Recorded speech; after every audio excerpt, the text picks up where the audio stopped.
stream, right channel, that's a good start, you know?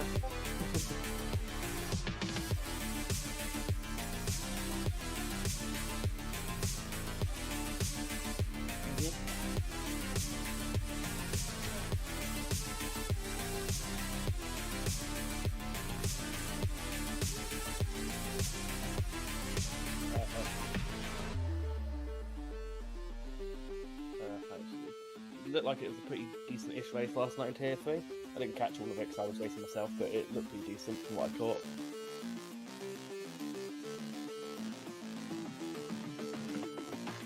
Right.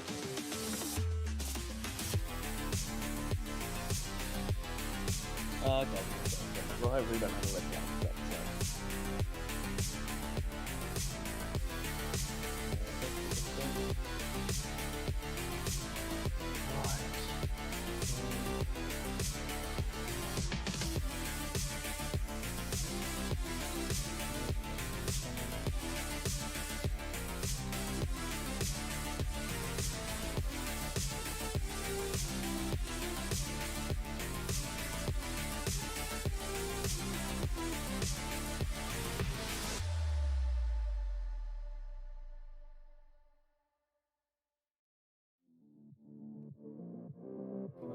pull up a chart.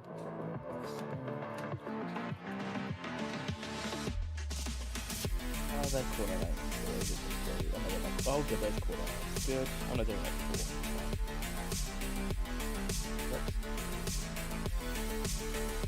I do indeed. I'm just going to come in.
ladies and gentlemen. I am absolutely ecstatic to be back in the Intercoms box for round number 1, Tier 2. As you can see on screen, Spanish GP, Circuit de Catalunya. Fantastic to wait to see what these Tier 2 boys can do for the season, and it's going to be an absolutely tough fight for the championship. Scotty here with you, doing Tier 2 once again. Thankfully, not doing this alone. I've got my main man beside me, Luke. Fantastic to have you with me today. Thank you very much, Scotty. Yes, hello, good evening, good afternoon, good morning to everyone, wherever you are from. Thank you for tuning in. Tier 2, ready to kick off today in the 14-corner track at Circuit de Catalunya, Barcelona. Got there in the end. Obviously, recent news coming out that this track may in fact be in its twilight of its time on the Formula 1 calendar, with the Madrid Grand Prix being announced a couple of weeks ago. Feels like it's a long time ago in the world of Formula 1 news, especially in the last 48 hours. But yes, I really like this track. Really happy that last chicane is gone. A lot more flowing that final sector. And it's going to be very exciting to see what these Tier 2 lads can do to kick off the season. Yeah, and that's sort of the thing that we're sort of shocked a little bit that, yeah, there's a whole bunch of news over the last 48 hours. Obviously, Andretti being declined a spot until at least maybe 2028, whether or not that actually happens or not. But then obviously the big news, Hamilton going to Ferrari as well. So obviously a big change in terms of the driver market. We didn't think that was going to probably start till the summer break, but obviously we're getting a couple of drivers changing over early, and yeah, this is going to be a fantastic watch for the next at least 6 to 12 months in terms of what's happening with the driver market. Yeah, it's going to be absolutely insane. I mean, there's already rumours abound about who's going to replace Lewis, who's going to. I mean, we all knew, as you said, it's going to be crazy. We all didn't expect it to kick off till summer. This does give me very much a 2020 vibe when a lot of driver changes were announced before the season started, obviously due to COVID. The season was pushed back, so suddenly all the driving news came out before the season started. But City season has well and truly begun. We've heard Fernando Alonso's apparently been talking to Mercedes. Apparently, Alex Albon could be going back to Red Bull, because Red Bull don't want him going to Mercedes, so they'll sack off Perez for him. Obviously, we've got Daniel Ricciardo. I'm sure a lot of our Aussie fans will be hoping he goes to Red Bull next year. So it is going to be, I think, insane. We all said it would, but I don't think we were quite expecting this level of insanity this early on. With at least another 3 weeks before the opening round in Bahrain. Obviously, we have pre-season testing beforehand, and it has flown a little bit under the radar because of the last 48 hours. But Haas also launched their new car last night. The VF24, which looks pretty nice, and I'm looking forward to seeing that in this year's game. Yeah, I didn't actually mind the livery from the Haas. Obviously, not too different from previous years, but yeah, as I said, looking forward to obviously a lot more of the liveries coming out. Obviously, might be a few different changes with a couple of the name changes that we have seen with the former AlphaTauri and Alfa Romeo now kick-stake. Add a couple other words onto it, and then you'll be right. But yeah, it's going to be interesting to see what these liveries do look like. But I reckon we're probably very close to a green flag here for Tier 2, so we'll have a bit of a chat about the action. We'll load up the calendar for everybody at home, and obviously it's a 17-round calendar starting obviously this afternoon in Barcelona. We had the Tier 3 guys go around it last night. We'll have a look at their results shortly, but quite a few interesting choices in terms of the track. Obviously, Portimao next week, we go straight into a sprint. And then obviously we've got a couple of Enduros as well. One at the Singapore, which will be very close to the 2-hour time limit, and then Spielberg as well. But a nice variety in the calendar this season. Absolutely loving the variety. Obviously, a lot of leagues now employing enduro rounds. Fascinating that they've chosen Singapore because, as you said, it's going to be a long race, even with the circuit modifications in place. Could be a very long race, especially if it rains. If it's full wet for even half the race, as you said, you'll be hitting that 2-hour limit for the entire duration of the race. That's going to really push the drivers to the limit in terms of their endurance. Obviously, a lot of them used to 35-50% races, nearly 2 hours of racing, and qualifying is going to really push them to their limit. But a fantastic wide range of circuits. We've got the classics like Silverstone and Spielberg, Monaco as well. This is filtered in with some of the newer ones at Las Vegas, Lusail, the new Melbourne circuit, of course, being an Australian league, we cannot forego good old Albert Park. So a real spread, but of course ending in Abu Dhabi in June. The classic, I feel like it is classic now to end in Abu Dhabi, even if most of us wanted to end in Brazil in real life. But a fantastic mix of tracks, old, new, street, and definitely original. Yeah, and I think Abu Dhabi, obviously, I know people some hate it, some like it. It's not a bad track. Obviously, maybe people don't like it as the last round, but it does provide some really good action, obviously, through the two straights. But yeah, as you said before, great mixture. Obviously, Melbourne just before the real life GP as well. Obviously, so those lucky guys that are going this year. Yeah, should be a fascinating race to watch. But yeah, Barcelona first up. How do you find Barcelona as a track? Are you fond of it? You don't mind as we possibly could be losing it in a couple of years' time. Um, Barcelona is definitely a fun track to drive, especially with that last chicane gone. The modification for this year's Grand Prix and going forward, with the original track layout from the early 2000s reinstated with the long flowing 14, which is now a very hard, difficult corner to get right. Definitely a fun track to drive. Overtaking can be a little bit difficult, but with the long start finish straight and the improvement of the flow of the track in the last sector, should be a lot easier for overtaking. But it's going to be a very difficult track, and as we put up the stats, it's going to be very hard on the tyres. A lot of medium and high speed corners can put through a lot of stress, so drivers will need to make sure they get their tyre pressures right, or they run the risk of overheating tyres, which will really limit their pace in the race. Yeah, and as you can see, the C1, the C2, and the C3, obviously the harder side of the scale. So it's going to be interesting in terms of strat. Obviously, safety cars can also play a big part. The pit lane is definitely one issue because we have seen quite recently. Well, hopefully they fix that little bump they had in the middle of the track that sent you off. But yeah, this pit lane can be a little bit tricky, so the good drivers do have to take care. But as you said, you can see the asphalt abrasion is a 4, the lateral and the tyre stress maximum at 5.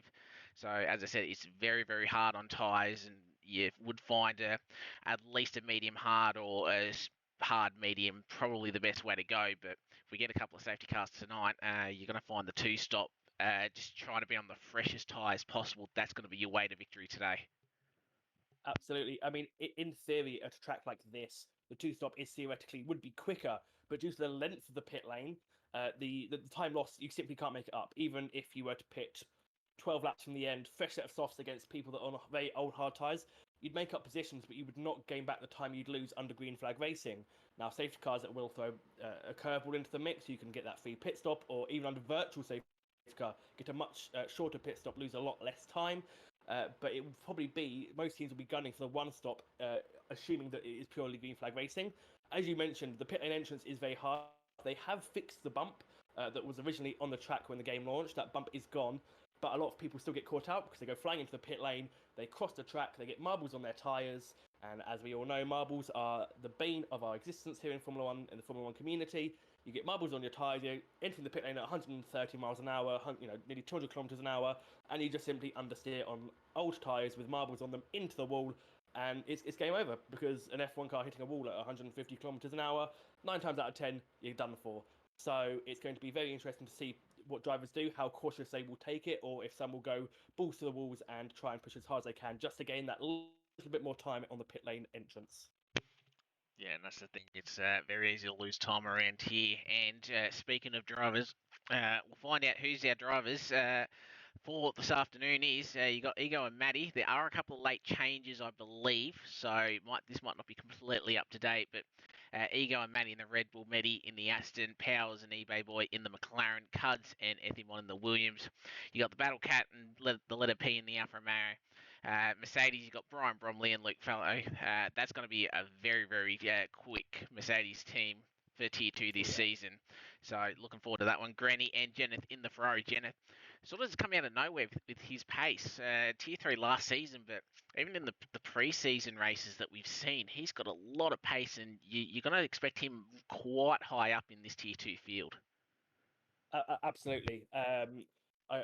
I think this tier 2 grid, has the potential to be incredibly close. I know a lot of these drivers. I've seen them race in other leagues. I've raced some of them myself. Um, they are going to be so close. I think we're going to see multiple race winners. Well, hopefully multiple race winners. We're going to see a lot of jostling across the pack. It's going to be incredible, really. Some real standouts here, as you mentioned, Mercedes, incredible. eBay Boy is someone I know very well, Medi as well, and Mathieu, all very quick people and all very clean people. So fingers crossed we won't have any issues with drivers clouding, because that is obviously the very worst thing to happen when you hit another driver in a race, especially if it's been a clean fight so far. but it's definitely going to be a very exciting lineup and a very exciting season ahead. Yeah, and that's exactly what we're looking forward to. So we've just been given the green flag. So we'll have a quick look at our results from last night in Tier 3. We did get the red flag thrown, as the guys that would have been watching last night know. But red flag or not, Mumba, he was the quickest driver of them all, with Red Bull picking up the first win of the new season here at Inter's Tetris. I'm very happy being the Williams boy, seeing him up there in P2, and then Jerabot as well in the Ferrari picking up the final step on the podium. So some really, really good results there. Obviously, a couple of DNFs, unfortunately, towards the bottom. But yeah, Mumba, he's looking to be the early challenger for Tier 3. Absolutely. I'd just like to know how close it is, the final results. I mean, the top 5 covered by less than 4 seconds, from second down to 5th covered by less than 2 seconds alone. So absolutely incredibly close. Shame about the red flag. As a Haas boy myself, not the greatest night for us. I will be open in saying it. Both cars out, and also a bad night for the Alfa Romeo team. Also double DNFing. Alpha Tauri doing quite well, 5th and 6th. Sure, they're not on the podium, but 5th and 6th. Consistency is going to be important this season, and if they can consistently be there, then they'll definitely be scoring big points for their team. Yeah, exactly right. And it's just got to be all about consistency throughout the season for all 3 tiers if you want to claim that top spot overall constructors. But Luke, I think we've waffled on just enough. We've got qualifying on, and as we switch to the gameplay, we've got 19 on track. Let's watch some guys do some quick laps around here, shall we? Oh, absolutely, it's going to be incredible. I'm very much looking forward to Tier 2, Saturday afternoons, Saturday evenings, mornings, wherever you are. Absolutely try and make sure you're here every week. It's going to be absolutely incredible. Obviously, do join the Inters Racing Discord to keep up to date, and if you wish to race, absolutely follow us there, as well as our Instagram and YouTube to keep up to date, and to also get a copy of the calendar. As mentioned, we do have some break weeks, so it won't be every week. We have a break week, I think, for the Australian Grand Prix in real life, and Easter, which I think is going to be a dual break week, and we might have a break week later in the season. But for the time being, it's going to be us at Spain, 19 drivers, 14 corners. There will eventually be 33 laps if everything goes to plan, and I think we're going to have a hell of a time. Yeah, 100%. What on board? Oh, following Powers through the final sector now. Obviously in the McLaren reserving tonight.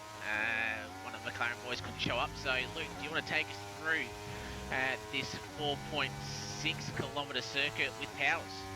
Absolutely love to. Now, DRS wide open, Powers across the timing line. Now he's got a long way to turn 1. The brakes will get very, very cold, as will his tyres if he hasn't warmed them up properly on his outlap. Nice clear track ahead of him, no sign of traffic anywhere near him. Into turn 1, braking nice and late, 4th gear, flicks it right, holding the throttle. Now it's a long right-hander for turn 3, but he keeps it flat. Very easy in a modern Formula 1 car to keep it flat. A little bit of a break through into turn 4. Sector 1 split time, 21.6, very good. Into turn 4, you want to get on the throttle as early as possible up the hill before it plunges downhill into turn 5. Want to try and hug the curb as much as possible. He does so, but also not to take too much curb on the outside. Very clean from the McLaren driver. Into the chicane now of 7, because turn 6 is technically a corner between the chicane. Now up to turn 9, this should be flat depending on downforce. It is flat, he takes it flat into our second DRS zone. Now coming up to the reprofiled turn 10. Obviously, this used to be a much tighter corner. It is not anymore. P has retired, but we'll worry about that in a minute. Now up into 12. Keeping it nice and tight to the inside. Throttle modulating up into full. Now he'll be full blast down the hill. Past the old chicane. Don't need that anymore. Through 13 into 14. A slight lift. Half throttle. Back on the throttle again. Just make sure the car rotates, and it's going to be a 1:12 flat for Powers. That is a hell of a lap time. Yeah, great luck from Powers there. Letter P actually binned it before I even got to turn 1. It was a weird spot. I had him on the track map, but yeah, obviously a bit of an issue there, and unfortunately he's out of quality and will more than likely be starting last unless we have a couple of other early retirements. As we've got one of the Alpines scrolling behind. So we've got Buster.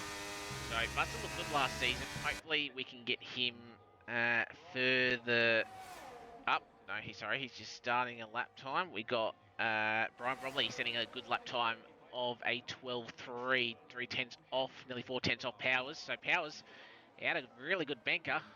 He really did. Battle Cat looks like he's going for a second time run. He didn't use much or any ERS, so he might have made a mistake early on in the lap before deciding to to abort and obviously filled up enough to go for a second run. Looking pretty clean, but yeah, Power was 2/10 clear of Sam. So Power was certainly holding all the cards at provisional timing at the moment. Matty AU in the Red Bull, I think, will be the next car around to complete a competitive lap time in the Red Bull. His team got first last night. What can Matty do? Second. Look at that. Half a tenth between Powers and Matty AU. Okay, this is going to be very close, and we've got Power. Oh, Power's got 5 place for hitting. There's been a collision in the pit lane, I think. Yeah, and that one thing that we said before about drivers making sure that they come into pit lane, I think Ethibon hit the wall, and I don't think who'd you say, Powers? I don't think Powers had actually anywhere to go. So Powers, unfortunately, he may have pole position, but unfortunately, he's got a 5 place grid penalty to actually serve. As who was that? Buster goes into the top 3, 12-2. So Matty obviously found Tom on his lap, 12 flat, so very close up the top. But unfortunately for Powers, 5-second the 5 place grid penalty, as I should say. And yeah, Matty looking good for pole at the moment. Yeah, Medi going up to P3 at 12-1. So Powers is that time. Well, excellent. He's not going to keep pole, even if he does stay there. He won't get pole. He's already complaining that he had nowhere to go. But this is the nature of the game. You can't really appeal a 5-place grid penalty because you have to serve it. So unfortunate for him. But I mean, the fact that he's got provisional pole already shows he has pace. So I think you have to take it on the chin, I'm afraid. I'm sure he'll be at the front. He'll be at the front in no time with pace like that. Anyone catching your eye at the moment on a lap there, Scotty? Or I think, are we in a bit of a quiet phase as most have set their first laps? Yeah, a bit of a lull at the moment. I'm just having a look to see if the Alpine's on a lap. I think Buster's coming in. I think we got the Williams of Cuds. He was a last minute call up. No, he's got no battery, so he was on an out lap, so he might have been validated turn 1 or 2, because I figured he'd be further up, but obviously going for another either a warm-up lap or he's made a mistake early on, so just to save his battery. We've got the Red Bull of Massive Ego, Damo. Can we see him climb up? We can up into the top 7. So, bit of a mixture in terms of that top 8. A lot of separate teams up there. I think it's both Red Bulls in the top 7, so Massive Ego and Matty looking really, really good at the moment. I will just point out that I just did see a message from Mercy, I believe. We will have a lobby reset due to obviously that 5-place grid penalty for Powers as well. So obviously there was absolutely nothing he could do there. So don't want to potentially take pole off him for a mistake that wasn't even his own fault. So just be mindful. We'll have a little bit of a break in between about the lobby reset. But Luke, Powers, Matty, Medi, they're your top 3 at the moment. Looking good for the opening times here. Yeah, absolutely. I just want to point out that 7th, 8th, 9th and 10th are all on a 12-4. So when I said this field was going to be close, this is what I meant. I mean, even the top 3 are covered by a 10th and a half. As I follow Luke Fallow, he is on the last set of lap time in the Mercedes. It's been a very good lap so far from Luke Fallow. Could it be pole? Wow. Yes, it is. 11.6. We're into the 111s already. That just smashed the ball out of the park for the rest of the grid. Wow, that is an incredible lap time from the Mercedes driver. And I probably wouldn't say, not too surprising, as if anyone did join us in the pre-season races. I especially remember Silverstone. He had a lot of pace, did Luke, around there, and was fantastic to watch. Obviously, a little bit of a collision with Websy towards the end of that race. Obviously cost him a little bit. I think Pens may be the only issue for Luke coming into the season. He does pick up a few, but overall he's found a lot of pace, and he's got to be a contender this year for sure, as we've got Grenny going purple in the middle sector. He's only up a little bit on his time, so he's on that 12-4 as you said earlier, so he might be able to jump a couple of spots. He does go in P6, find a couple of tenths, so he's actually not too far off of P2, only about 2 tenths. Obviously, Luke's got that big buffer as he's switched to him now, doing doughies in the sand trap at turn 10. So obviously having a bit of a moment there. So probably just trying to get out of the way. You wouldn't want to celebrate too early. You definitely wouldn't want to block your teammate, so he definitely hasn't done that.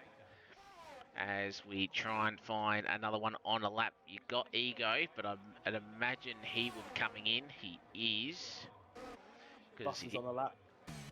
Where's Buster? Buster in the upper. P6, he's currently just under a tenth up on his previous best time, which according to the game is a purple sector 1. As wow, Brian Bromley P2 11.9. The Mercedes are absolutely flying.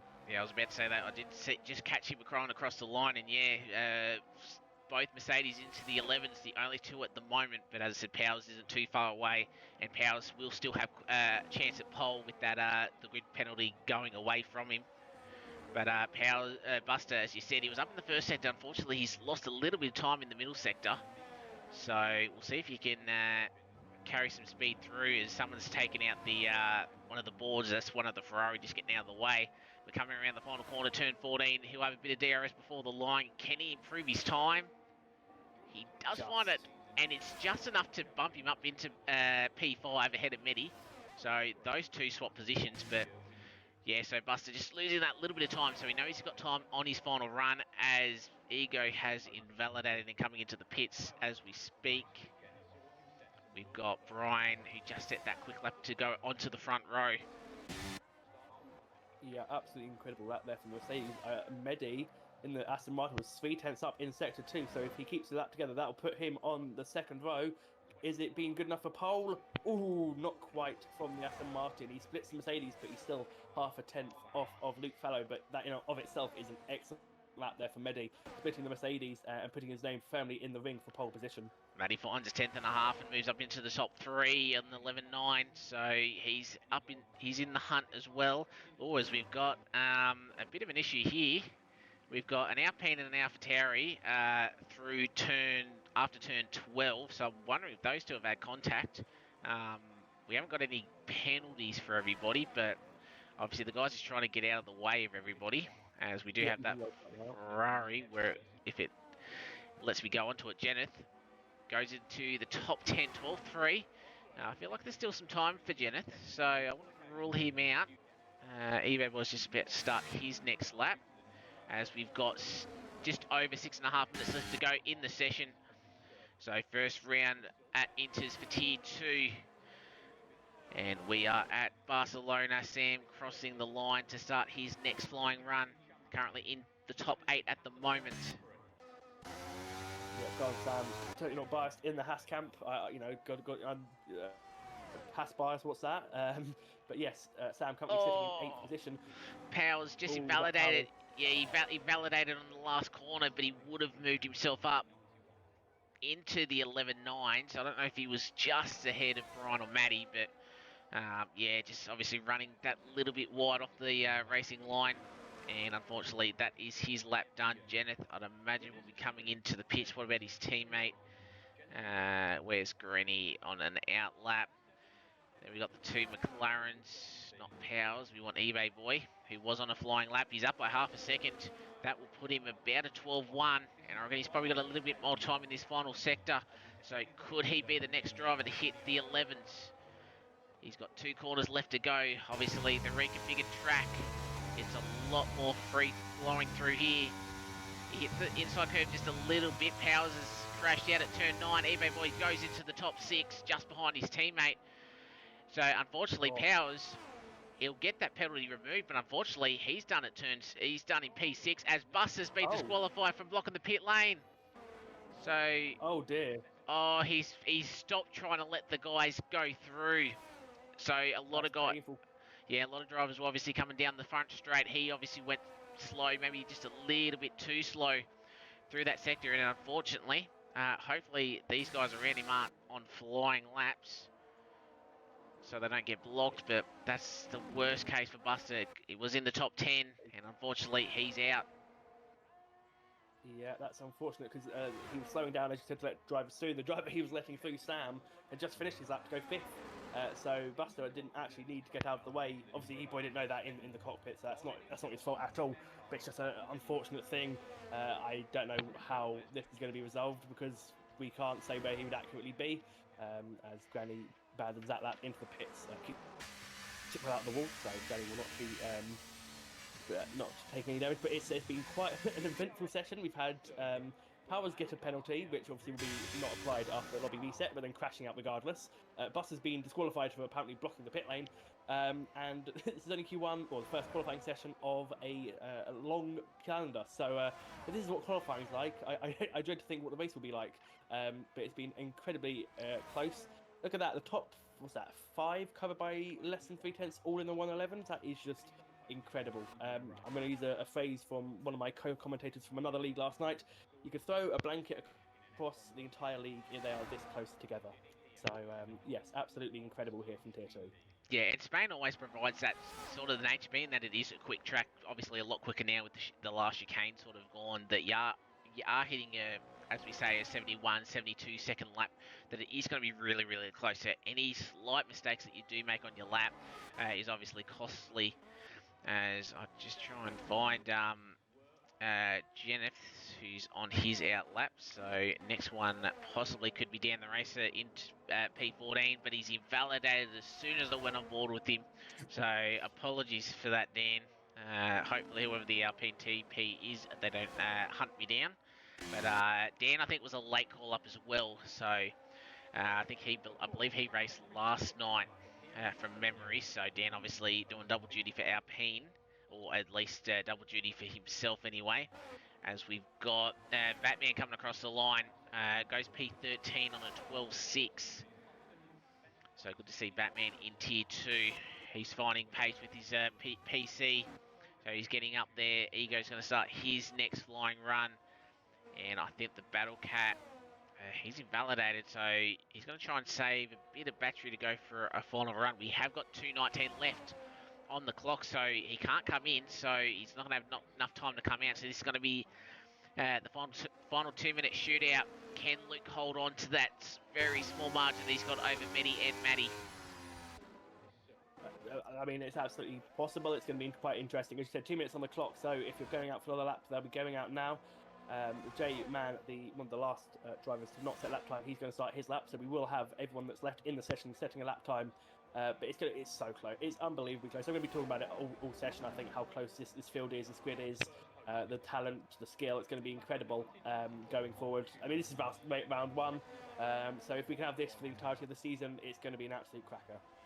Yeah, and as we can see, Batman, he'll come in, so that will be his session done. So it's obviously also going to be traffic, as you can sort of see in that middle sector through in between 9 and 10. It's going to be close. Jeneth, I think, just completed a lap at 12.3. He's currently still inside the top 10. Ego's stuck. He might get disqualified here. I think he's actually beached on the curb. Oh, he is too. Oh no, I think he's got enough momentum to pull himself forward, not into his teammate. Oh yeah. He's done. It was just there a little bit too long, so Ego's now going to start from the back of the grid, unfortunately. Obviously, as spinners, you can sort of see the marks further down on the screen, and yeah, that's our second disqualification, unfortunately. Hopefully, the guys aren't on a lap around that section. As we try and find our first driver that is on a last flying lap. I think it's J-Man. So he's coming up to the line. Where can he go? He goes himself into the top 8. Nice lap, 12.1. Can't complain about that at all. I was looking at the top pack. Who is it? Who was it? I was just on board. Oh, Brian Bromley looks like he's made a mistake because he's going very slowly there in the Mercedes. So that could rule him out. It's going to rule him out of qualifying. He will start no higher than 4th position in the Mercedes because he will not get round to complete. There's a spin. There's Sam's gone into the wall. Sam's going backwards. So that would be a disqualification if he isn't too careful about it. As Batman has retired. Oh, this is going to be a dangerous rejoin. Oh, that got close. That was... Oh my gosh, that would be very off-putting for Luke. Yeah, but we do have the checkered flag. Elaine Santa and Jeneth there, stuck in 10th and 11th at the moment. So we got the Wims and Cards great lap to finish on 11.998. He jumps himself up inside the top 10. We've got Luke currently purple in the middle sector. He's up by a very small amount, and he needs to. Matty just drops 3 thousandths of a second behind, but Luke's going to better his time, 11.5. As we try and find some guys. Granny, he's done with his lap. What about the 2 Aston Martins? Medi, I think he was up, but he went right on for what marbles. He does not improve. What about the McLaren of eBay boy? He goes on to the second row of the grid, 11.8. Great lap from him ahead of Brian Bromley, who, as you said before, made that mistake for whatever reason, and unfortunately, that's dropped him onto the third row. And I think we might be done with all these laps. I think we are. So Luke didn't need to improve on that last lap, but Matty was definitely hunting him down. But Luke, by just over a tenth of a second, Matty will join him on the front row. Matty in P3. But shout out to eBay Boy putting it on the front row. The second row, right at the end there. Great lap from the McLaren. And yeah, there's going to be a bit of a mixed up grid. We've got a couple of quick guys. Buster, you figured Ego at the back. Powers obviously not been able to complete his final lap time. So it's going to be a mixed up grid. It's going to be a fascinating 33 laps that we'll have ahead of us. Absolutely, and we also have the letter P, who obviously forgot about in the session, who binned it coming out the pit lane. So we will have definitely people coming through the grid. But the top 13 covered by 7/10 of a second. If that isn't close, then nothing is in this world. But incredible there from the drivers. Do you want to take us down the entire list? Yeah, so we've got Luke on pole. Matty will join him on the front row. Matty, eBay Boy, Brian, Sam, Cards, Powers, J-Man, Battlecat. They were your top 10. Granny, Elaine Santa, Jenneth, Batman, Dan the Racer, Ethimon, Letter P, Buster. And unfortunately, Ego, he will start from the rear of the field. Yep, unfortunate for those guys. There's 2 disqualifications. Neither really at fault. Buster just keeping out of the way, which is what we should all be expecting from our drivers, and obviously Ego spinning in the final sector and getting stuck on that curb. I've done that several times practicing for this race. It's these ground effect cars are so low that you basically get on any sort of uneven terrain, and that's it. He literally was stuck. So unfortunate for him. Also, some other incidents with the Haas of Sam spinning in front of Luke. Didn't really matter in the end of the day because Luke still improved. But I'm sure it would have been a terrifying sight for the Mercedes, seeing a Haas halfway across the track and looking like he was coming straight onto the racing line. Thankfully, no collisions, and Luke was able to go and improve on his final lap there. But yeah, a very, very intense qualifying session there, and I do believe we'll be having a lobby reset, are we not? Yeah, so obviously I believe the guys would have been told just to retire from the race at the start. And yeah, and then we'll get the lobby re-going. But we'll have a bit of a watch about this restart. We already see some when there's a lobby reset. We always see some spectacular things. So we'll wait and see. But it would have been interesting to see what possible tyre strategies. Hopefully, people know that we are having a lobby reset. I hope so. Well, I think we're going to find out, because I think a lot of people are going to start crashing into turn 1. It looks like they've actually all got away fairly cleanly. No, there we go. We've got an Alfa Romeo slowing down. So people look like they do know. Are they actually going to try to turn 1? No. Yeah, they are actually trying to race. So I don't know if they've got the message out that the lobby is being reset. If anyone is hearing us from, yeah, there we go. There's pilots in the background. I think they know the lobby's being reset. Looks like a lot of people are not taking the right lines. So yes, lobby reset, people. Powers left. Everyone should be leaving the session. Yeah, there we go. There we go. We've got the message through to them. Yeah, so we obviously was getting there, but yeah, so we've got that covered. Yeah, the red flag's been thrown to the guys that aren't 100% sure yet. I think they should have realised when you've got so many people doing it, and then you'll see the migrating host. So yeah, not too surprising. But yeah, fantastic race. Fantastic quality, I should say, and it is going to be a very, very close race. But we will bring up the filler screen for everybody there as we leave the session. But Luke, who are we thinking could possibly take this win out? Obviously, with Luke obviously being quite quick, Matty wasn't too far behind. Is it a fight between those two, or can someone maybe further back? Powers, does he have the race speed to potentially get his way back up into P1? I think it will be a straight fight between Luke and Matty. I think we've definitely got to keep an eye out for the two that are disqualified, of Ego and Buster. I think they'll both be quick, and I think Letter P has certainly more to offer than his 17th position starting on the grid.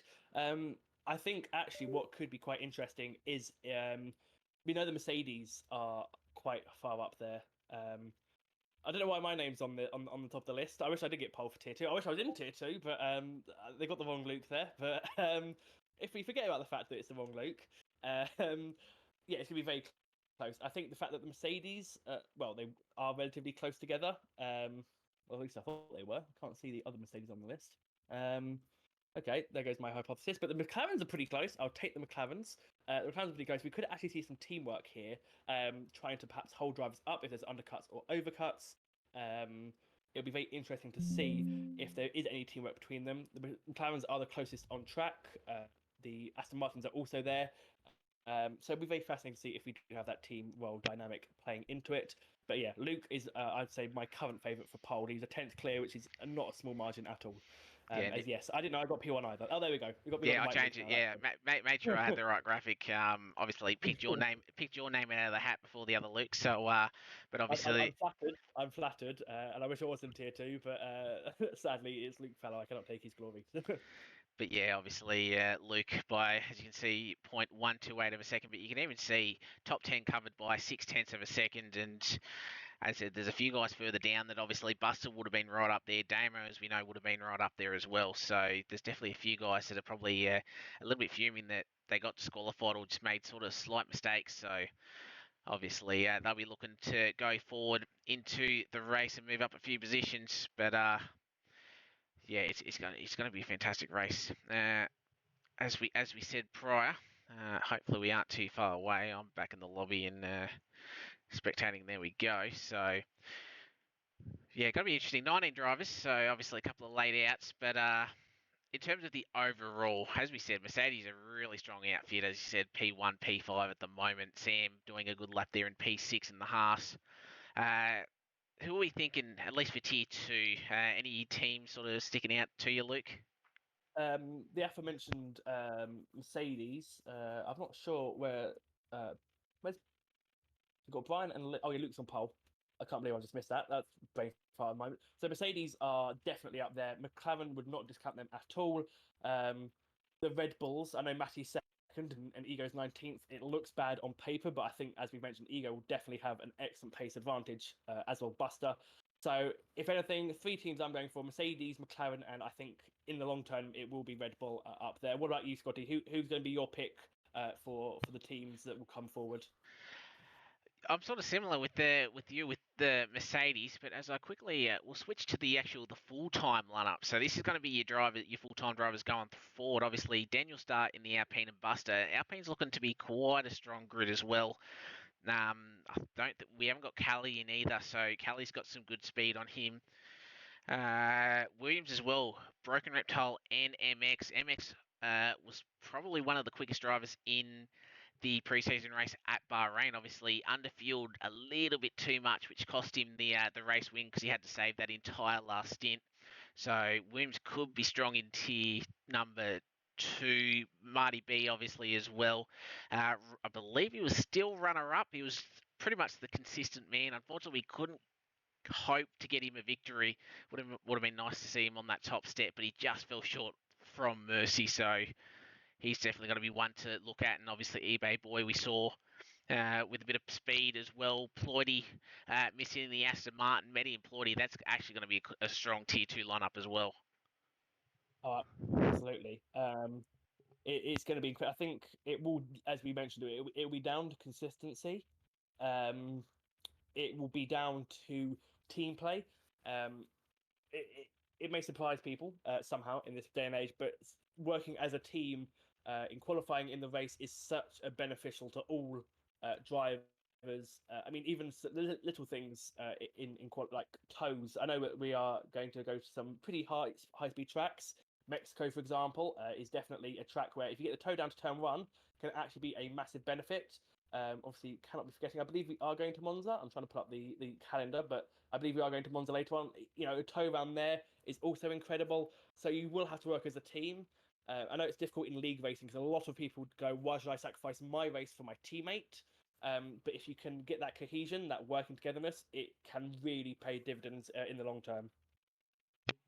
Yeah, and they're the points that you raised that are going to win you this championship. I know Mercy did have pure speed last season, so I'm not knocking him in terms of consistency in that, but as I said, he was really, really strong. And as I said, Marty B didn't pick up a race win, but still managed to get P2, and you had the likes of Toddy who came in halfway through and was like picking up wins, especially through Hell Month that we had Baku, Vegas, those sorts of tracks he was really excelling at.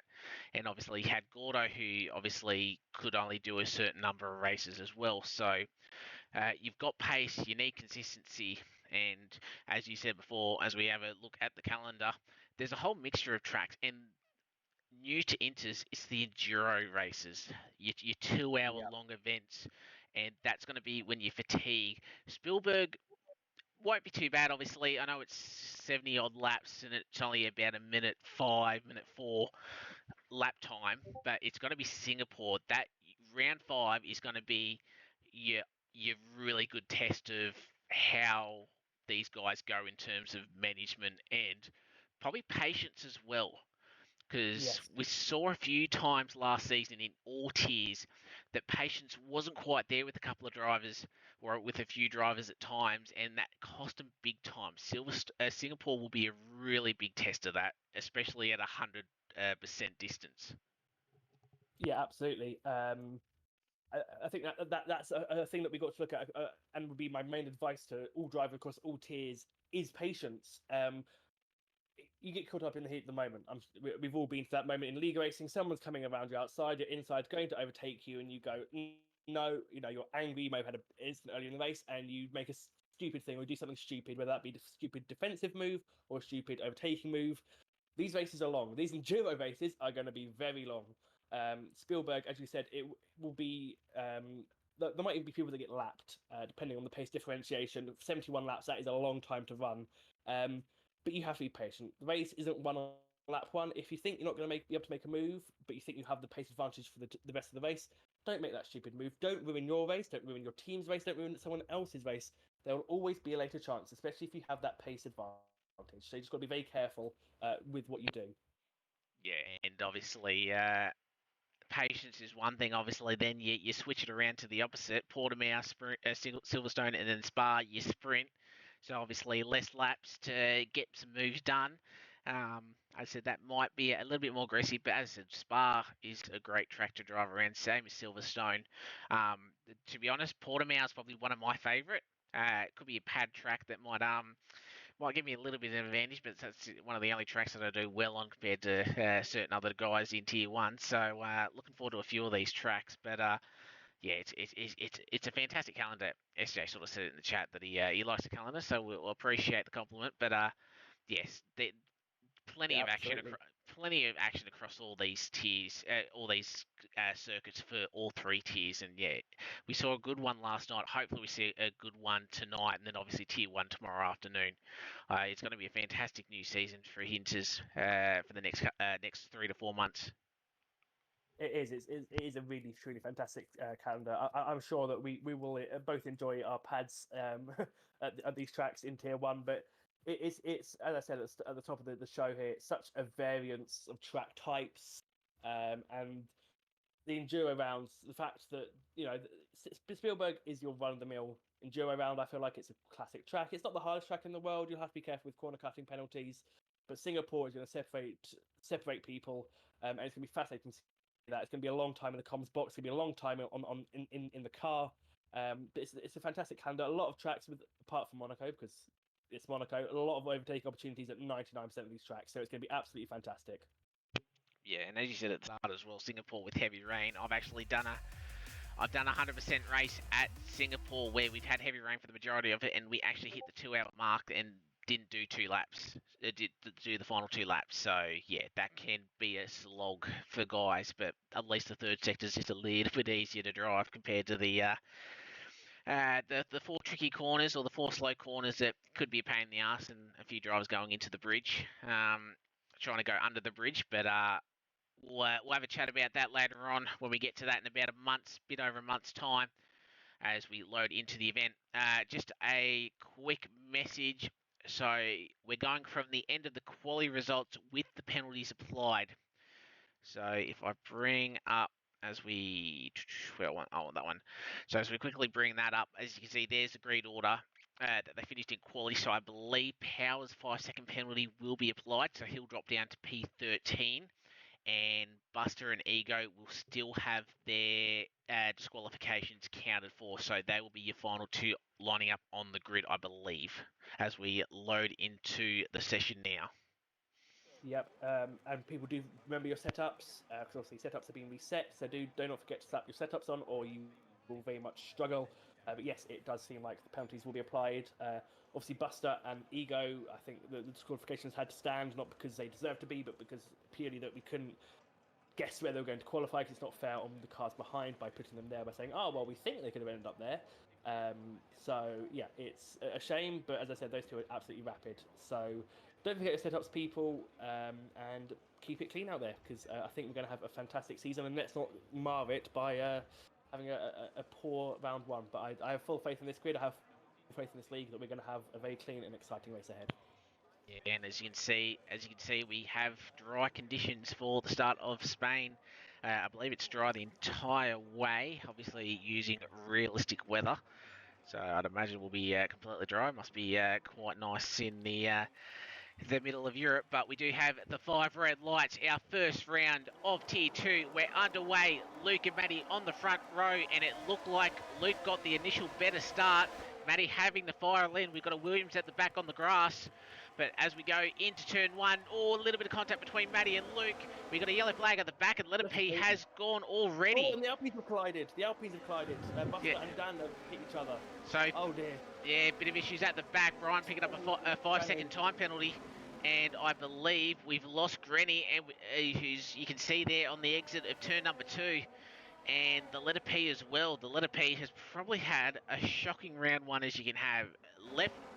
Didn't even complete one flying lap in quali, and then didn't even complete one sector in the race, as we do have our first safety car of the afternoon. Luke managing to hold on. He got the start, so he'll control the restart now. There was a little bit of contact between Matty and Luke, but obviously, Luke, yourself, obviously a lot of issues down at the back. Yeah, no, absolutely. It was, I don't know what happened to the Alpine. I think one of them maybe went for a lunge and just the other one didn't see him. But they were both, well, they're both now at the back of the grid, and well, Dan was certainly facing the wrong way, so that is not good. I think one of them might have damage.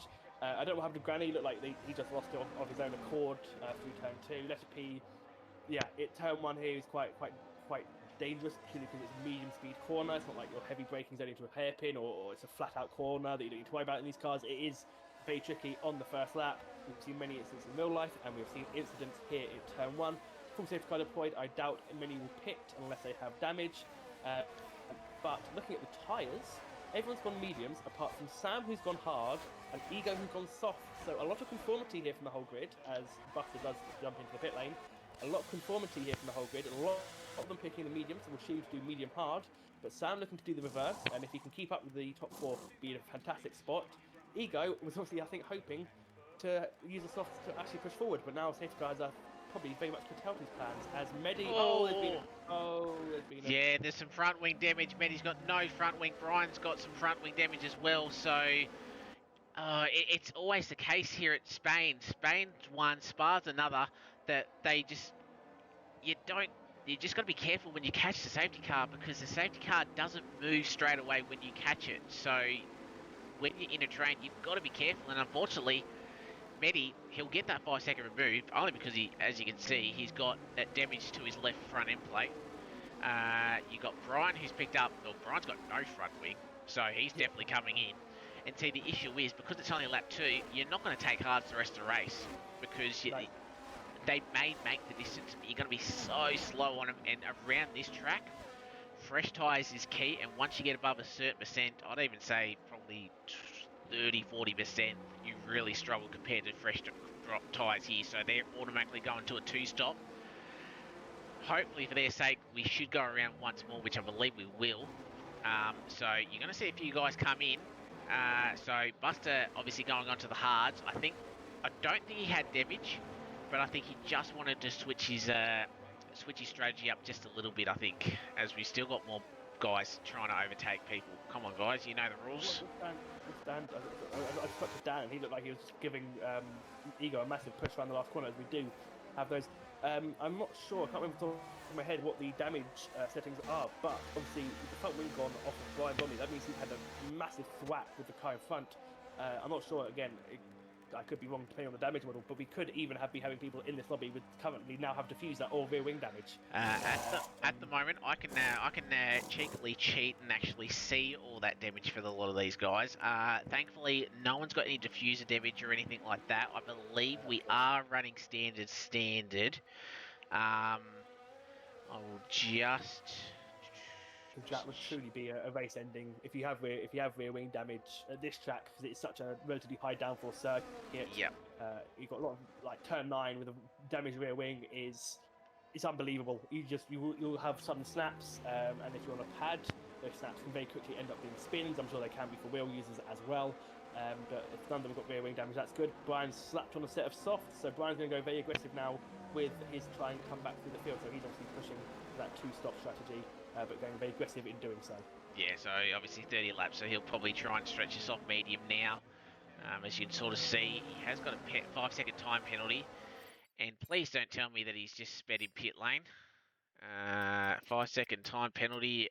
Oh, severe collision with J-Man. And the game somehow did serve it, so has he... I don't know. I don't know about that one. That seems a bit weird because. Or they haven't let him serve it. Or he had 2 5-second penalties. Oh, who knows with this game, unfortunately. But we are going to go back under green flag racing. Obviously, safety car coming in. Obviously, a bit of a late one. Obviously, there's only a couple more corners, so Luke's going to have to allow the guy...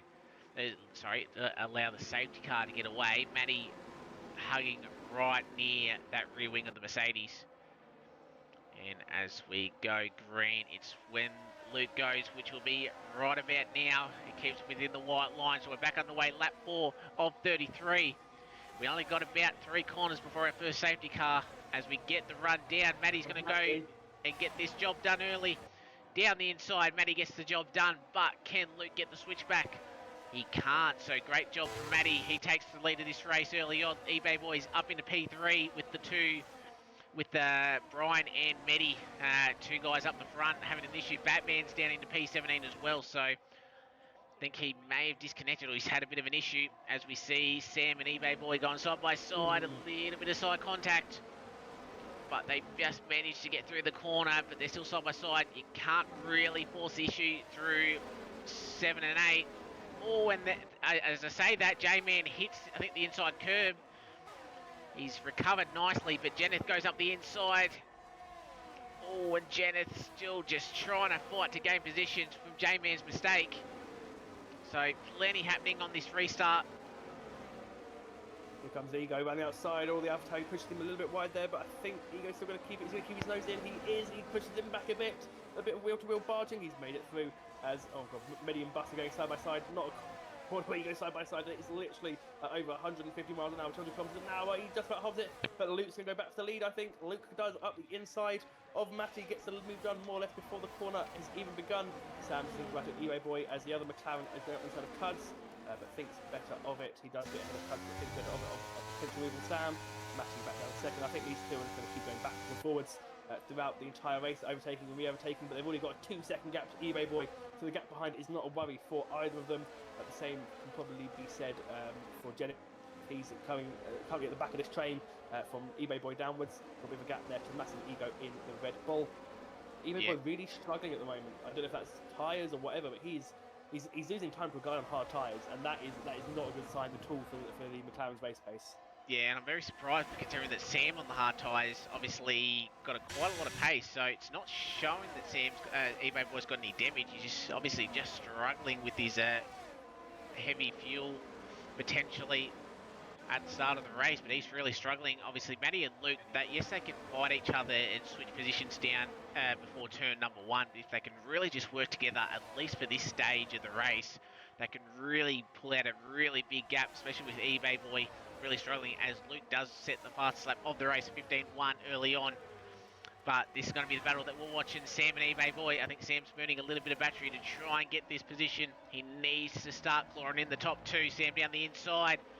Does the McLaren a little bit of a touch, and that allows his teammate through, but Powers goes a little bit too wide. So that He's still nearly there. worked. Yeah, he nearly worked for Powers, but McLaren both side by side cannot afford contact as Powers goes up the inside finally and moves up into P4. Got it done the second time round. And as we got some more side by side, I think we had the Battle Cat down the inside of Jeneth, and J-Man follows through. So plenty of positions changing, and as you can sort of see on the track map, top two are away, and then it's a big old cluster for third down. Sam just trying to pull away as he can, as we have some more side-by-side action further back. We've got Cards down the inside, a late lunge. I think there was contact, and he's had not a half spin, but definitely a slide, and that's forced a couple of the drivers to just check up a little bit. Oh, and that's who's that? I think that's Buster. He's had a moment through turn 12, but he's recovered as Luke sets another fastest lap. He's dropped Matty now. So Luke, feisty last couple of laps on the restart as you've got Powers. He's clawing his way back through up into P3, already past Sam now, using those mediums to his advantage. Yeah, incredible stuff. Cuds into the pit lane. He did tap the rear end of, yes, he's got a new front wing, so he did hit the back of eBay Boy. I've been running on board with eBay Boy over the process of the last lap. He hasn't got damage as far as we can tell. I think, just judging from how his car's handling, I have a sneaky suspicion he's got to put a setup on. I have a very sneaky suspicion, just judging from the way he's having to handle the car does not look responsive at all. So I think it might come out after the race that eBay Boy he did forget to put his setup on in the lobby reset, because he was quick, you know, and eBay Boy is quick in general, doesn't even matter qualifying base, he's quick, but he's really struggling with a lot of these corners. I think he must have forgotten set up. That is my hypothesis, because eBay Boy is quick, he would not be 2 seconds down after a lap on Sam or Powers.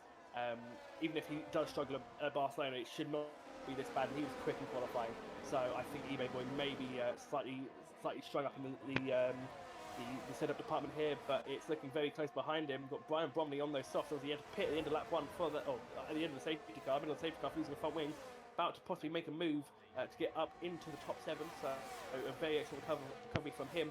Luke disappearing a little bit into the sunset here, 1.7 clear of Matty, as Battle Cat does go up the inside of eBay Boy. I think eBay Boy's really going to start struggling against these people that actually have setups on their car.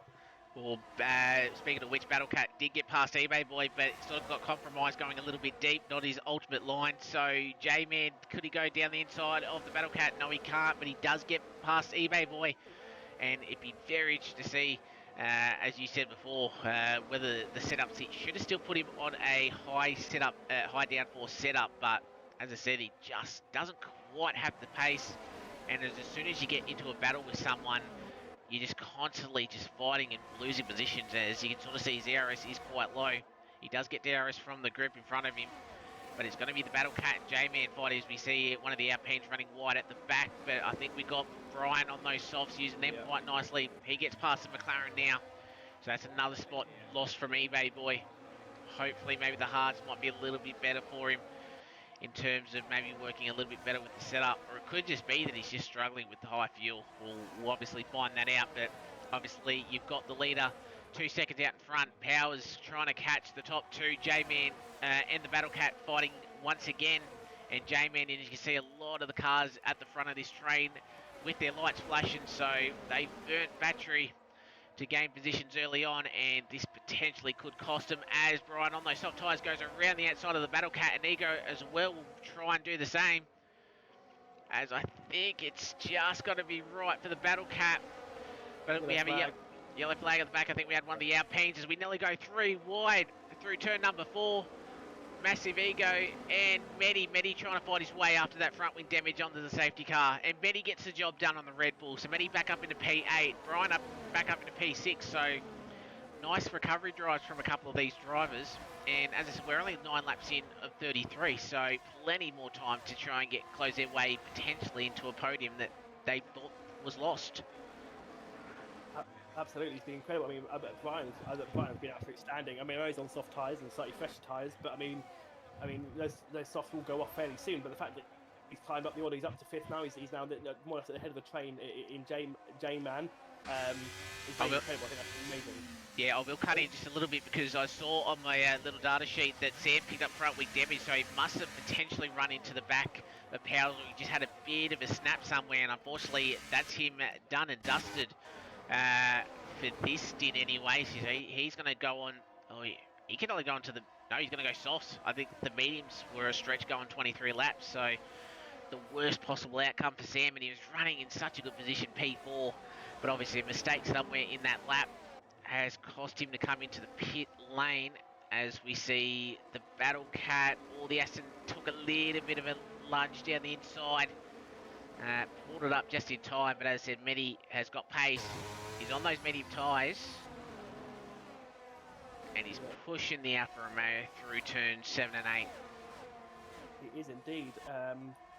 I've been watching eBay Boy just to see if my theory about setups is correct, and not only he's not using curves at all, which means either he has remembered his setup and the setup doesn't allow him to use curves on the entrance to corners at all, but that is very much as we have a move Battle Cat and Medi goes clean around the outside to keep that sixth position.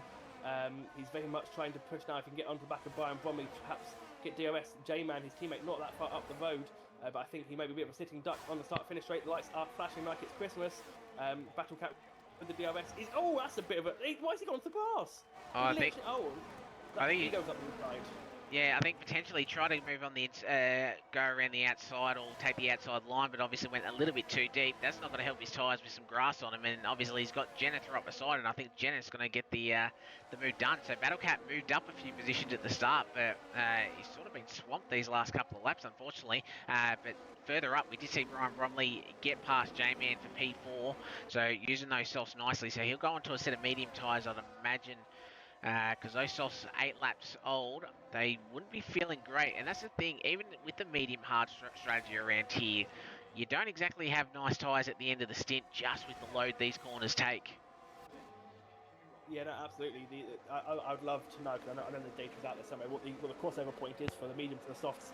As Medi's made contact there with Ego, he, I think, didn't expect the Red Bull to be there, but the Red Bull was there, and that is contact for the Aston Martin. I think it was. Sorry, I think it was more so that I think Medi just had a bit of a snap, and the Red Bull was just on the inside. I don't think there was actual contact. I think Medi just, obviously having a snap, maybe trying to go around the outside or hold it around the outside, but couldn't quite. And Ego, 11 lap old softs. He's one of the only ones not sharing his data, the little the cheeky bugger. So I can't exactly see what his tyre wear is. But doesn't matter. He's lost it. He's just absolutely lost it around turn 3. Wasn't even touched. We were talking about tyre wear, and I think his rear tyres have just told him that the gig is up for him, because that was just gone. That was incredible from him just to keep it out of the wall. But yeah, they just went. I was on board with him. He literally was nowhere near him, and yeah, it's like his tyres, I've called it a day. They'll definitely be overheating now if they weren't beforehand. So that is slightly ominous for Brian Bromley. He is on fresher tyres, but only by 2 laps. And if that is what happened to Ego, a literal snap through turn 3 that he didn't see coming, then I think for Brian that's a little bit of an ominous sign, but we'll have to wait and see what he can do. But I mean, regardless, it's been a great recovery. It's still weird about his penalty. It'll be a shame he'll have to serve it at his pit stop. But he's definitely put himself into contention for a very solid point scoring exercise, which I think after lap 2 we may have slightly discounted him from after that contact under the safety car. The Aston Martins are 5th and 6th, so that's quite nice. And Jennifer Lee doing very well in 7th position in the Scarlet Ferrari. So not too bad. Hopefully things have calmed down slightly, because it's been a very chaotic first third of the race, as indeed Ego does call it a day on those soft tyres, and not a surprise as Buster passes eBay Boy. eBay Boy has literally gone from the front of the grid to the back, and I absolutely wholeheartedly believe that he's either picked the wrong setup or he hasn't put one on the car at all, because that car is not responsive at all. The thing with setups, it dials the car into the type of track, so you'll have better front end grip, rear end grip, whatever the circuit demands. An eBay Boy car literally does not look like it's responding at all. The car is not dialed in whatsoever. And that's really unfortunate if that is the case for the McLaren driver, because he did amazingly well in qualifying. So that would be unfortunate. But there's still a long season to go, so I wouldn't discount him entirely. But yeah, I think things have slightly calmed down now. That's good. We can catch our breath quickly. It's been a very intense opening start to this race. Yeah, exactly right. We just see the AlphaTauri swapping position, so Alade Santa and Batman probably near the draw. Oh, Alade Santa, he's made. That's probably the first realistic stop that we've seen for a one stop. So off the mediums, onto the hards. So he'll try and get to the end on them. But yeah, they swap positions. Yeah, field sort of spread out now. You've got Jeneth still following Medi within a second. I will offer the first commentator apology for ego and Sam. He boxed for those soft tyres. He was looking quick, but he's had a spin at turn number 10. I'm just wondering if that was himself or maybe just trying to make a slight move down the inside. Not sure, but Sam not coming in, so it's definitely not. Oh no, yes he is coming in. Doesn't have wing. It doesn't have wing damage, but this might be a retirement, unfortunately. No, yeah. I figured he didn't have any damage. I think Batman might be the same. That one followed him in. Batman, I think that's just off those tyres, so he's not liking those softs obviously at the moment. But he'll probably go hard tyres to the end, I'd imagine.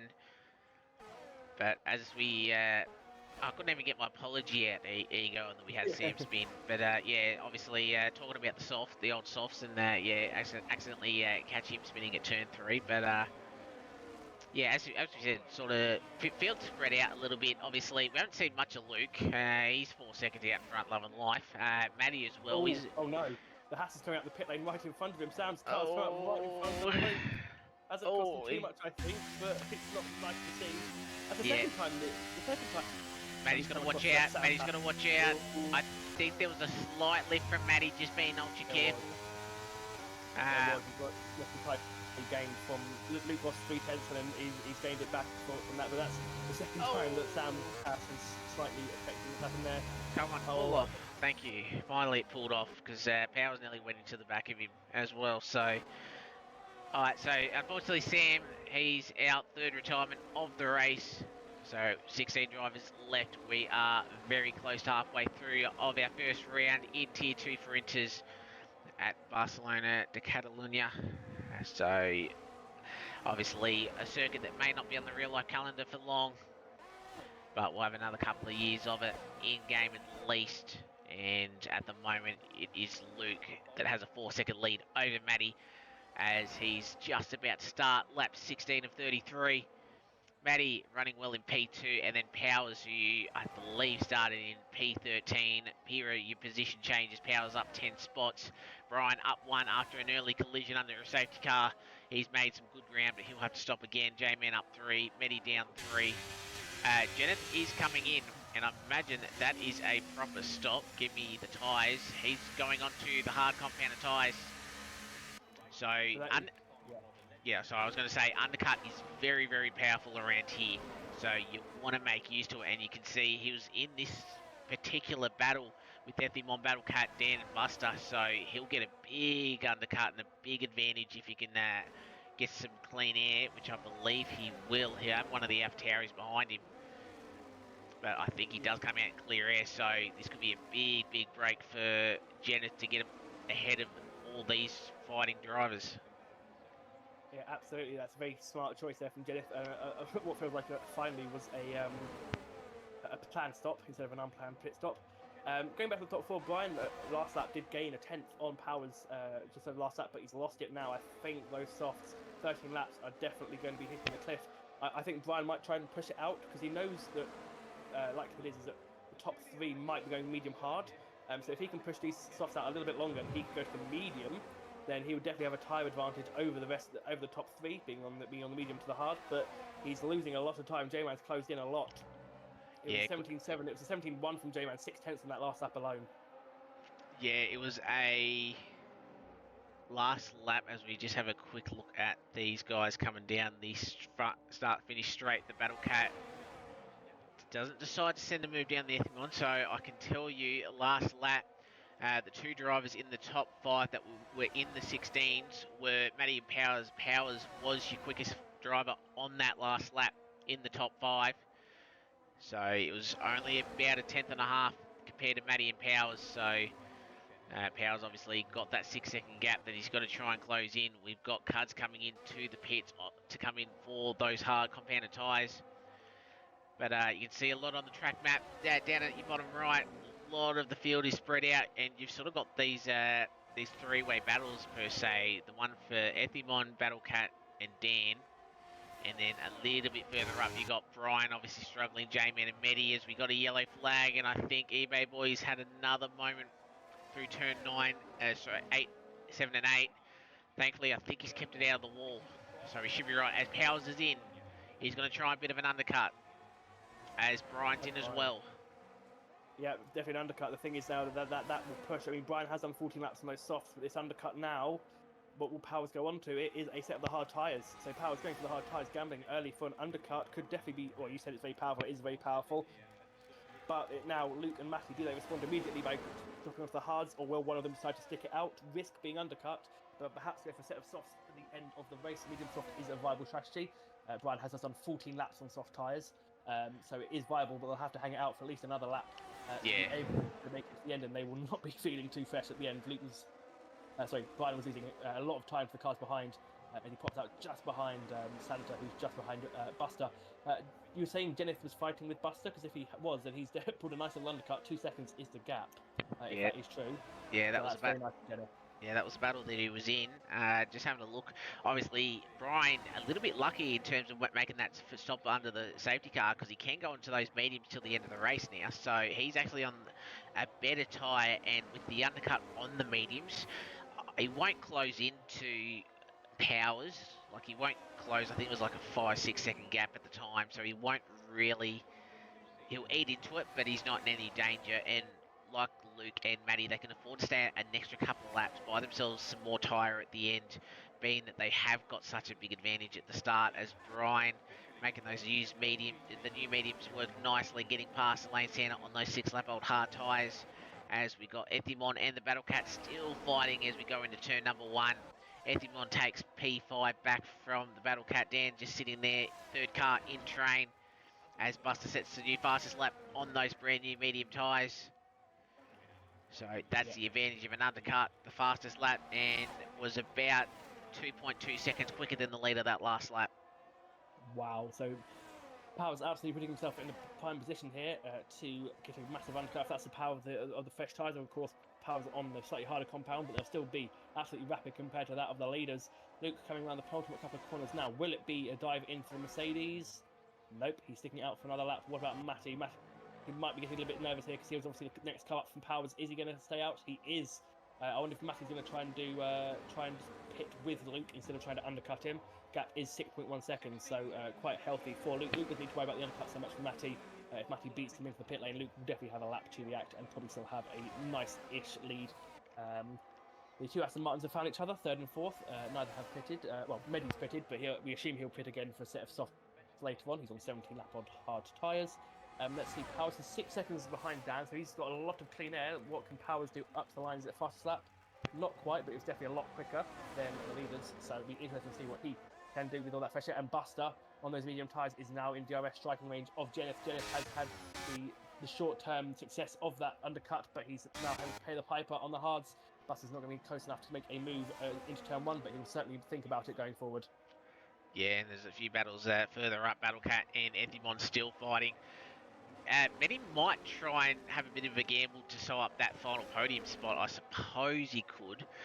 Only 2.3 seconds behind J-Man, but he's going to have a lot of quick medium and hard runners like Powers in P8.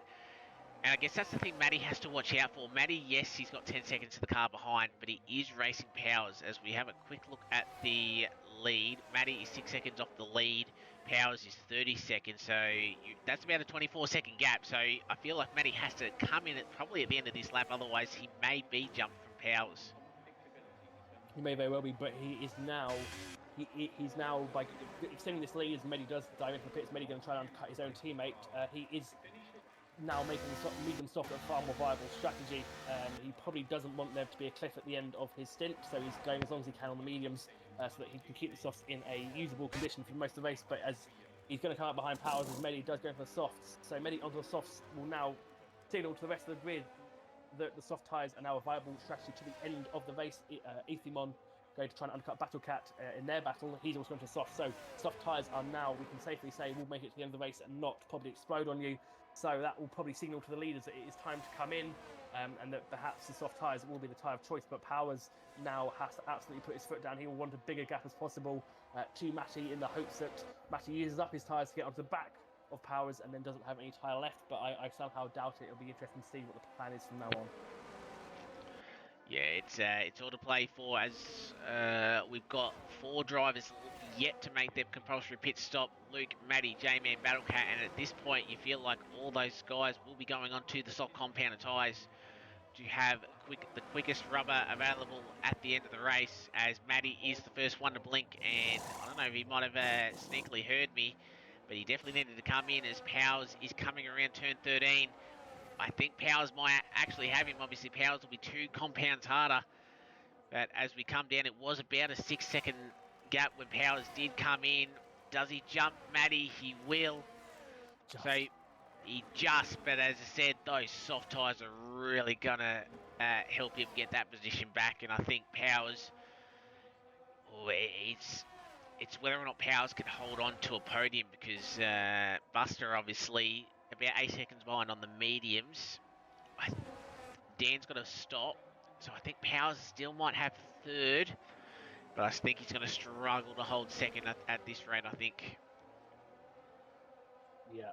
No, I fully agree. I think Powers is going to definitely. Oh. E-Boy's retired. Oh, it's in the pits. Oh, okay. In the pit lane. That could have been that. The heart was in my mouth. That could have been a safety car. That was really friendly. Complete pits. I'm not surprised that he reacts to Matty. Didn't need to, but I'm sure it'd be nice to get off those medium tyres at this point. Dan now could play a factor here, because he's now got the 3rd and 4th behind him. As Dan is now going to give Powers DRS down start finish straight, unless Powers gets past him for the detection point, but it looks unlikely. The Alpine dives into the pits, but he will crucially get DRS, or will hit. Yes, he will. So that might thwart Matty, but he does have more EOS than Matty. Matty's not going to make it easy. Matty up the inside. Wait, where's... There's Luke. Oh.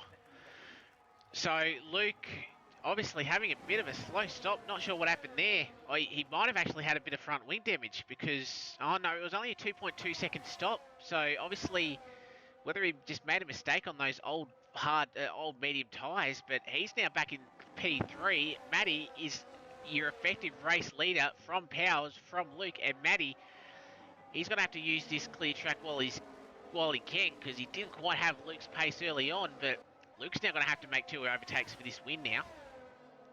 Yeah, that is... He must have made a mistake, because that is...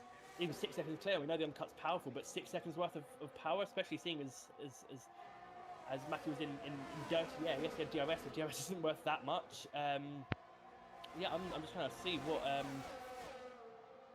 what you said he had a clean pit stop. I don't know what his in-lap was like. It must have been a pretty poor in-lap. 20.4, that's because he was in the pits. I don't know what's happened there, unless he couldn't engage the clutch in the pit exit. I'm scrambling. I'm sure we'll find out after the race why he's had such a horrible time of it, but if Matt gets a lap, I think it's going to be an easy overtake for Luke up the inside. EOS and DRS puts on a bit of back to just make sure it's done before he gets to break his own, but it is second place. He's back into second. Dan picks up 2 seconds for his track excursion. It is now going to be a straight, hard fight for the win, and Luke, I guess, does have 1 lap special tyres.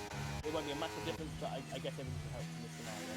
Yeah, and what also does help is the massive ARS usage between the pair of them. As sort of, I'm just flicking, I'm not saying it out loud, but just flicking across. Yeah, that's a bit of a massive difference. So I don't think Luke has to really rush this. As I said, he had the pace prior, as we got Medi and Jenneth, or Medi getting the job around the outside of Jenneth. And I think this is the time where the hards will start struggling against all the guys that went extra long and decided to do a soft stint for their last. And Jenneth might be a little bit in trouble, as we've got Brian sending a move down the inside. We've got Medi and Buster fighting as well. Medi on those soft tyres. And then you got Jenneth and J-Man. Luke sets the fastest lap, and we're going to switch to that because that's going to be the lead for the race. And I have a feeling that if Luke can break in this next 4 kilometres, I think this will be his win. Matty needs to stay within DRS as much as he can. Yeah, absolutely. And be interesting because Medi now up to 4th, as we mentioned, on those soft tyres. Powers is only 10 seconds up the road. 8 laps to go. A little bit of a tyre difference. So maybe keep an eye. We can see what let's see what Medi does over this lap. In those in clean air, see if he can close the gap to Powers. Otherwise, I think Powers is going to have a very lonely last 10 laps to this race because the top two will pull away, and he has a nice healthy gap to Medi as things stand. Jay on the back of Buster. Buster, you know, he's confident. He went for mediums. It was a pretty quick passing Jeneth, but he's going to struggle. That's actually a nice move. Buster gave him just enough room, but just the extra grip that he had on the inside line there. Great job, and that's a great job by both Astons. Medi's had his issues early on, but he's clawed that quite nicely back up into P4, which that's showing his pace. That's his pure pace. Strategy aside, J-Man as well in as a reserve. I think he's a reserve. I could be completely mistaken. Apologies about that. But as a reserve, P5, and that's a great job for Aston. And I believe Wayne is your TP of Aston, so he'll be very pleased that he's currently both cars in the top 5. Matty quickly switching back up to the front. He is a second and he's out of DRS, so I think that might be his chance gone. Obviously, we've still got 7.5 racing laps left to go. But I think it's going to be Luke and Matty, P1, P2, Powers on the hard compounder tyres. He's got about just under a 10-second gap to Medi. I don't feel like Medi's going to be able to chase him down, especially with those softs getting towards the end of their life at the end of this race. But it's going to be a fair old fight between who's on probably 5th, 6th and 7th. As you got Buster, Brian, Jeneth as well. But you also got the Battle Cat, Ethimon and Dan the Racer close together as well.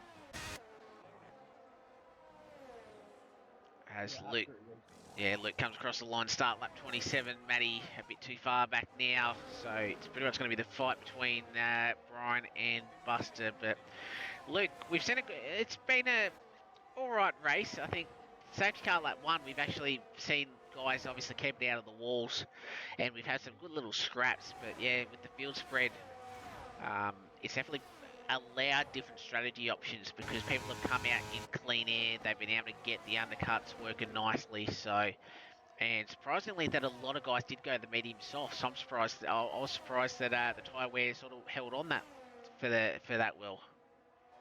Yeah, but very surprising. I mean, excellent job from the drivers to make the medium soft last and make it work. It has been a very close race, very interesting race from the tyres. The safety car at the start didn't really play that much of a factor. It did for some drivers, Brian obviously amongst them, where they were caught up in the safety car. But yeah, it's been a pretty cleanish race for most of the drivers. A lot of on-track action, but it has been dominated by the tyre wear. Some drivers having it better than others, but it's been very clean, well, mostly clean, and it's been a very fun race so far. I think we've still got a little bit more action to come. It's going to be clean. I think the top 3 are more or less locked in, bar any mistakes or any late failures for whatever reason.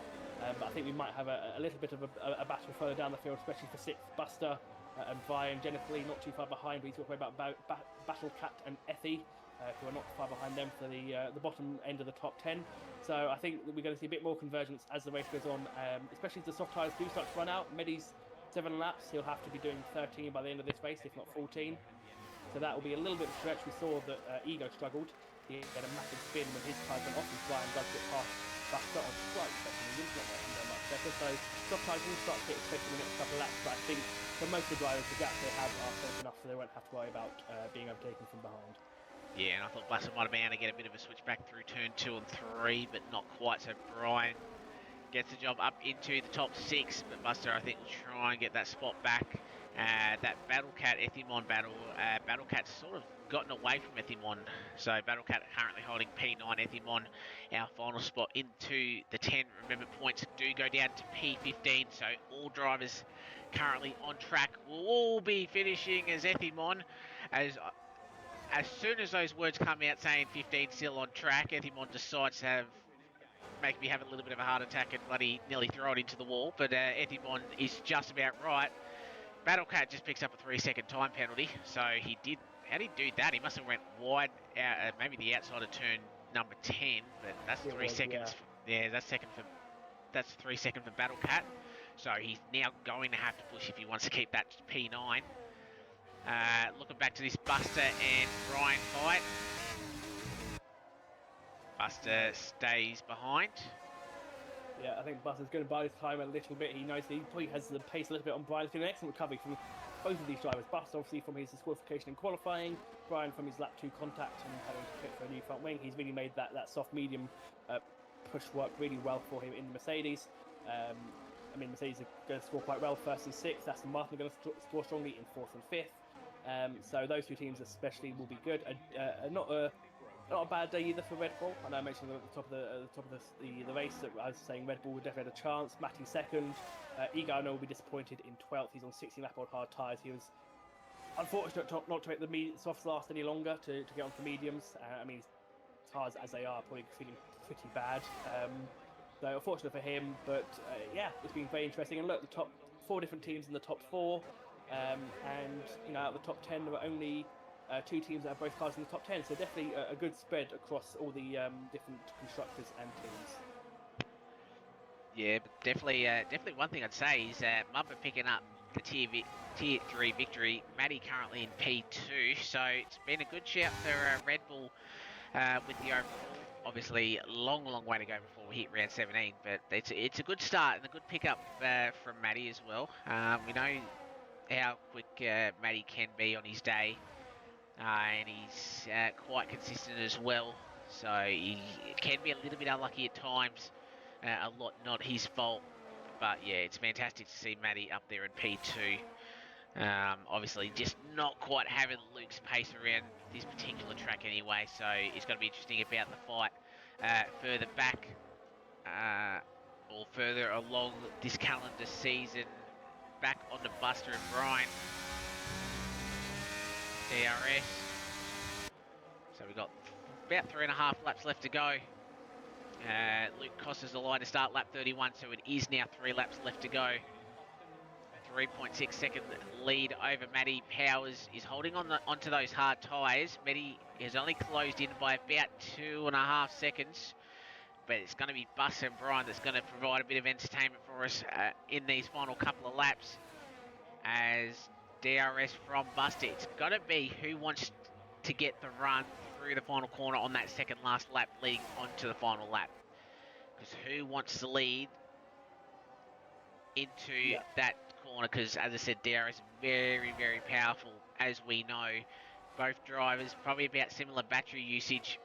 It's got to be a little bit of mind games here between these two, I reckon, and they've got to be a little bit careful because Jenna's not too far behind if anything does happen between the two. Yeah, it will definitely be. They've got similar age tyres. The one lap in Brian's favour will not be a massive factor. It might be an extra 2 or 3%. But apart from that, it will not help him loads. But at the moment, Buster has positioned himself well, because if, as things stand, Brian will get him down to turn 1 at the end of this lap and start the next lap, and then as long as Buster keeps it clean, he'll then get the run into the first corner on the last lap with the DRS. So at the moment, it is currently in Buster's favour, but we'll have to wait and see what they do. Battlecat, unfortunately, that 3-second penalty, because he has now just about closed onto the back of Jennifer Lee. So unfortunately, the penalty will rob us of an 8th position, as that is Effie has spun from a comfortable 10th position. Could have been 9th. He was just within Battlecat's 3-second penalty, but unfortunately for him, I think the soft tyres maybe slightly less than go for the Williams driver. Brian is not going to be able to make the move on Buster, so Brian will stay behind. If he stays behind for the rest of the lap, then he will get the run into turn 1 on lap 33, so that'll be very interesting to see. Possibly a last lap overtake. Cuds is on the back of Ego. That will be, I think, an easy move for Cuds. He's on 5 lap fresher or 4 lap fresher hard tyres. Way back from the Red Bull. Ethimom has been able to recover to 11th, but unfortunately, because he was just within Battlecat's 3 seconds, and he's outside of Danny's 3 seconds, so he will stay 11th. But yeah, been a very interesting race from the strategy point of view, as we mentioned at the top.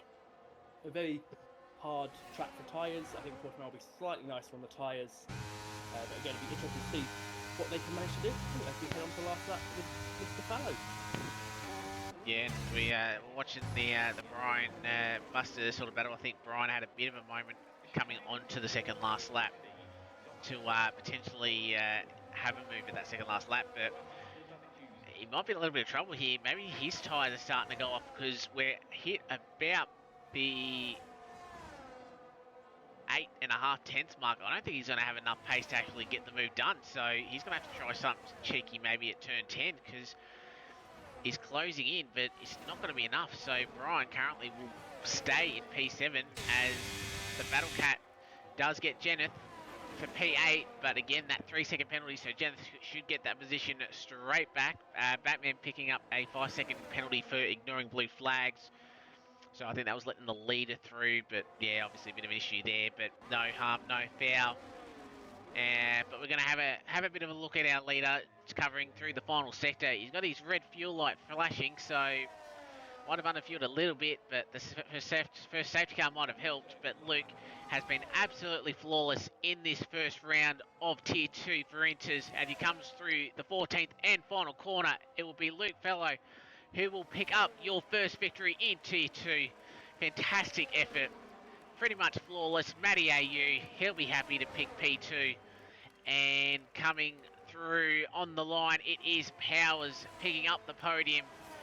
The 5-place grid penalty dropped him from 8th to 13th, but we knew if he set a lap time, if he didn't crash the outside lap time, he'd be right up there with Luke and Matty. But Powers, he finds himself on the podium as a reserve. But fantastic effort from those guys. Matty J-Man, 4th and 5th. Fantastic result. Wayne will be very happy with the Aston boys. Buster does manage to hold on Brian, P6 and P7. Jeneth jumps Battle Cat back with that penalty. And Dan the Racer will finish in the top 10.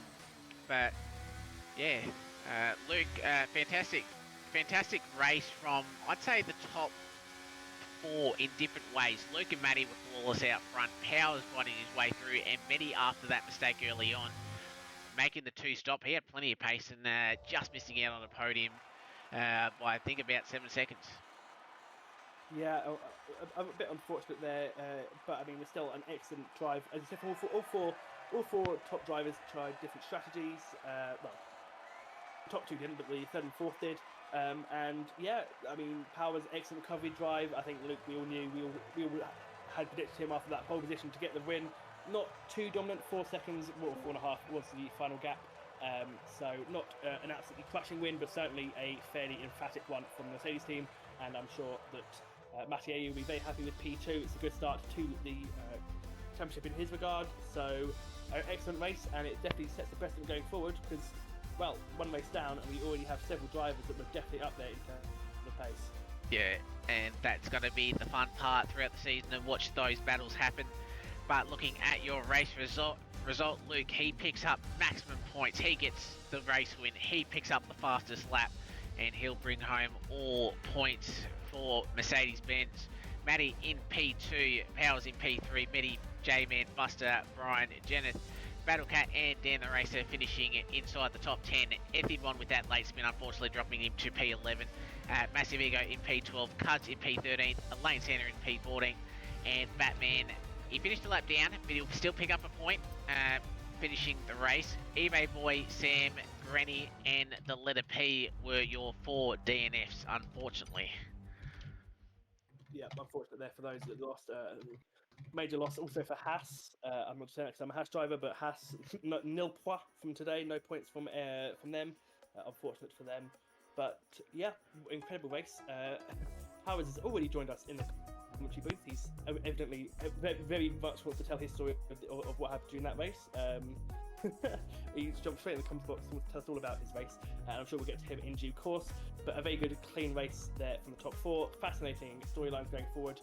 Luke Feller draws first blood. He will be the favourite to go forward, to perhaps be favourite for champion, but we've got another 16 rounds to go. I'm not going to exactly say and definitively say who's going to be champion quite yet.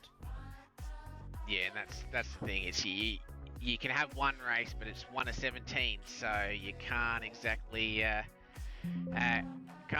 call it at the moment. But yeah, fantastic by the top 3 at least. We'll just wait to see if we can get the other 2 in. But Luke, do you want to have a bit of a chat with our P3 Powers? I will indeed. I'll take on the McLaren team principal. Powers, unfortunate qualifying from your end, only finishing 13th with the bid penalty applied, but an amazing comeback up 10 positions to P3. So just give us a definitive, broad answer. How was that race from your point of view?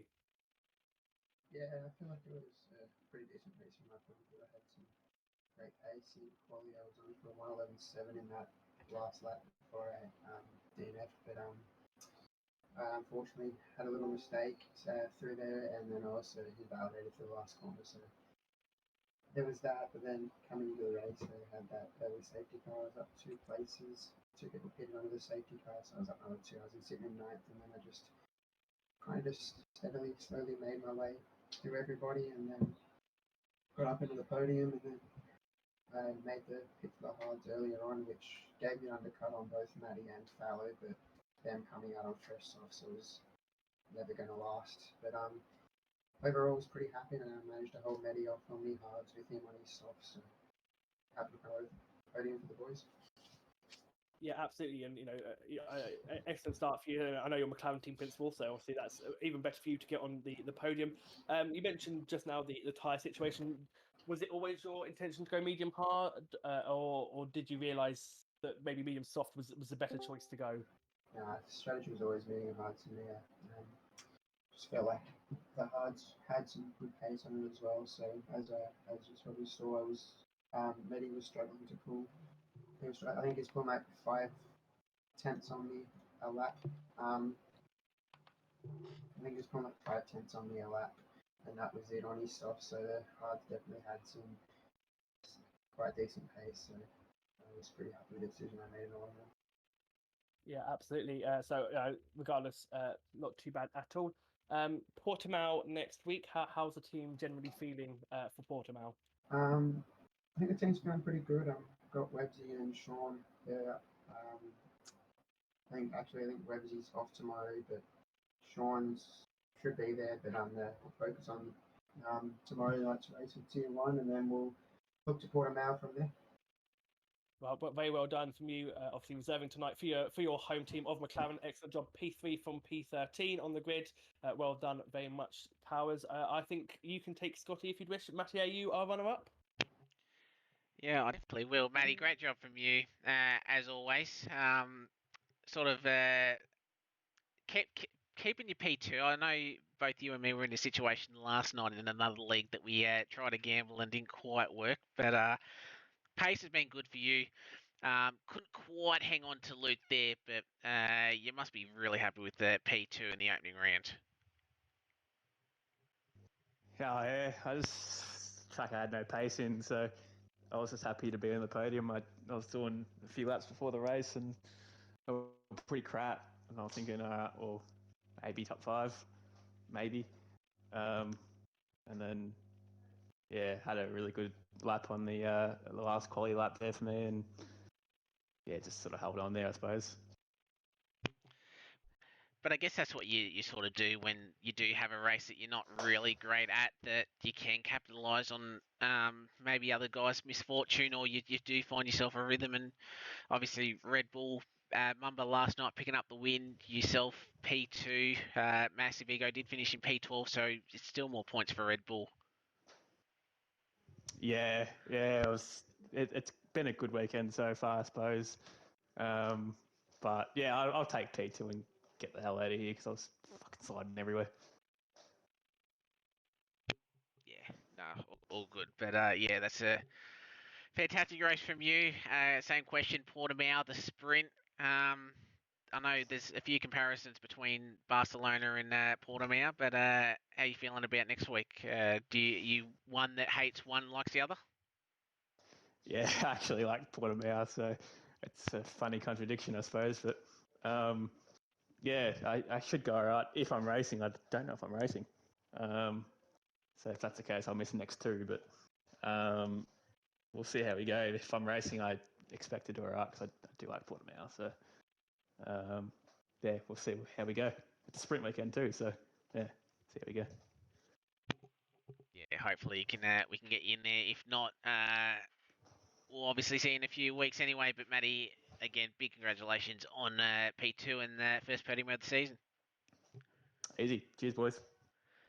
All right, Luke, you want to have a chat to sort of your namesake and our first race winner of Tier 2 for this season? Yo, can you hear me? Yeah, we can hear you, Luke. Oh, sorry. That's okay. It's all good, man. But it's good we can hear you, because otherwise that would have been a very awkward interview if I said ask questions and got radio silence. But Luke on Luke, Luke to Luke. how was that race? I mean, look, pretty emphatic win there from lights to flag. Did it seem quite as easy out front, or were there moments where you thought that the race was getting away from you there? Well, really, from qualifying when I set my first lap and I got told that it wasn't gonna get beat, like, right, I'll league to same track. This track is a set race. Oh, I think we've got some It went mic pretty issues there. different, Your didn't mic keeps cutting in and out there. I don't know what's going on quite there. Oh, okay. Has he gone altogether? I think he might have gone No, altogether. we got Luke. I think it was just Matty dropping out. So can you hear us, Luke? Yeah. Whatever. He's still in the Yo, chat. is that better? Is that better? Oh yeah. Now we got you. Yeah, there we go. We got you. Yeah, I've so go on yeah. then. Yeah, so sorry. I was just like I said, I was just gonna take this race as a bit of a warm up for another league race tomorrow night, but it was quite different to that, didn't it? Yeah, absolutely. You had the measure there of the rest of the field. How did it feel when you came out of the pits and you came out behind both Matty and Powers? Did you fear then that it might have slipped away from you, or did you think, nah, I've got this, I've got the pace in hand? Well, I mean, after my first stint, wherein a 5 gap distance, I gapped about 6 seconds to Matty. I was pretty confident that I was faster than him tonight, and I mean, it may be a surprise to some, but that first stint, I wasn't really even pushing, because I knew that the medium to soft tonight was going to be a big stretch, right? The tyres were going to be dead by the end of both stints. So I knew I had to conserve. So that was my whole goal. And when I was just gapping like 5/10 a lap, I was pretty happy with that. And then yeah, I boxed. And then the only reason I came out behind them was because you know the McLaren that retired in the pit lane. Yeah. Yeah, he was stuck on the pit lane. I come out of my box and I have to wait there for about 4 seconds, 5 seconds. The McLaren was just stopped in the middle of the pit lane. So that was what actually put me behind them. I had gapped enough time to just get straight in front of them, but yeah. Yeah, because we were wondering about sort of what happened there, because we figured you must have easily had the gap, but yeah, obviously, unfortunately, you've been caught up there, but you definitely had the pace to obviously catch back up to Matty and then obviously overtake him and then gap him. So Yeah, no, when I did overtake him, it took me, I think, 2 laps to get. I mean, when I did come out of the pits, it took me approximately like 2 laps to get to him and then easily overtake him. So yeah, tonight was very fun for me, and I'm happy to come back next week. That's good. And speaking of next week, Portimao and the sprint, how are you feeling in terms of the track and the fact that it's our first sprint race of the season? Not good. I do not like Portimao whatsoever, but hopefully I take the same initiative into that race as just like, I mean, tonight I came into this race with no practice, so if I go into that race with little to no skill around that track, hopefully it will work out for me. So yeah, well, congratulations on what was a very emphatic win for you, well clear of the rest of the field. A bold marker laid down in the first race. Congratulations, Luke, our Tier 2 winner, and well, championship leader at the moment, but only one race down. Yeah, Scotty, I mean, I think that was just an incredible race all in all, wasn't it? yeah, as I said, obviously not sort of action-packed all the way through as we see some races. Obviously, we only had the one safety car pretty much on lap 1, so it was pretty much, I'd say, a 30-lap no safety car race, and as you can sort of see with the results on the screen, completely sort of different mixtures of strategies: medium soft, medium hard. The 2 stoppers went medium hard, medium hard, soft. So there was definitely a bit of variety. And if you had pace around here, you could use the fresher tyres to get the position. And as I said before, Luke pick up all 25 points, 24 plus the one for the fastest lap, which he did on lap 24 at 13.037. And I believe that was actually a fair margin, about 3.5 tenths quicker than the next driver, which was Matty. So he had the pace around here, and I think a well-deserved first round winner. Obviously, Matty he's chuffed to finish P2, and then obviously Powers disappointed with the crashing quali and the penalty, but as you can see, he moved up 10 positions. He finished probably where we expected him to be, and then with the teams, as we've said many times before, Aston 4th and 5th. As I said, Medi probably not quite happy with potentially a couple of little things that happened in that race, but Medi recovered quite nicely to finish in P4, so definitely some stories to tell in that one. Absolutely, almost a tale of recoveries for quite a few drivers on the grid, who had some very good races. But yes, it is absolutely it was an interesting strategy point of view. I don't think we'll have the same sort of strategy for Portimao. I think Portimao is slightly an easier circuit on the tyre, so I think we might have a bit more conformity in terms of the positions. But we are not yet done with the circuit. The Barcelona Catalunya Tier 1 will race here same time tomorrow evening, 5 p.m. live here on the IntersLeague channel, where you'll see yours truly and Scotty trying our best not to get absolutely swallowed alive by very rapid drivers around Spain. That's the plan. I don't know if it's actually going to work as a plan, but that's definitely going to be the plan anyway. But yeah, obviously, hopefully for the pair of us, both we go well. But as I said, that's going to be a quick field tomorrow night, as it always is on a Sunday afternoon in Tier 1. Yeah, I think our battle plan will just basically be hopefully finish the race and hope that where we finish is good enough. But yeah, it's going to certainly be good. If you've enjoyed Tier 2, you'll certainly enjoy Tier 1. That grid is absolutely stacked with absolutely rapid people, as well as myself and Scotty. I hope Scotty doesn't mind being clouded as the maybe not quite as rapid group with me. But yes, Tier 1 will take to the circuit to Barcelona Catalunya, same time tomorrow, same format tomorrow. So if you've enjoyed Tier 2, do stick around for Tier 1 tomorrow. Clear your evening schedules. Say no to your friends if they ask you to go out tomorrow night, because Tier 1 is going to be electric. Yeah, and can't wait for it. Maybe a bit of as a driver, but definitely be a good watch back as well with the boys. I think I'm hoping that it's sort of Broseph Marty. They may be the main team on comms. We'll wait to find out. But Luke, yourself, thank you very much for hopping in with me for a Saturday afternoon. And yeah, what a race that we did watch, and some contenders that we've called. That have put their name on the cup the hands on the championship cup at the moment. Luke, Matty, Powers, there, your three, Matty as well. So yeah, it's going to be a fascinating season. But thank you very much for hopping in with me. No, of course, no better way to spend the evening. It may be a lovely time to spend the evening. It is a lovely day down here in Albert Park in Melbourne, Victoria. But I mean, who needs the sun and the heat when you have Inters Racing League Tier 2 to commentate over? It's been a lovely evening, and well, thank you for having me. And thank you for your amazing graphs, graphics, all your amazing little bits and bobs that you've thrown on the screen. I'm sure everyone is very, very happy and proud of this. And yeah, the final race classification is on screen. Obviously, we do note that there may be some stewarding inquiries going ahead, so that result is currently preliminary. There may be some penalties applied depending on what is reported and what the stewards think.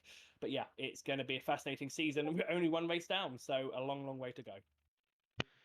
Yeah, it's going to be a fantastic one, and yeah, hopefully if I do some Saturday streams, that we'll have some graphics up for everybody, and as I said, make a little bit of a different vibe on your Saturday afternoon for Tier 2. But hopefully that came across all well and good. Hopefully all our volume and sounds was all right.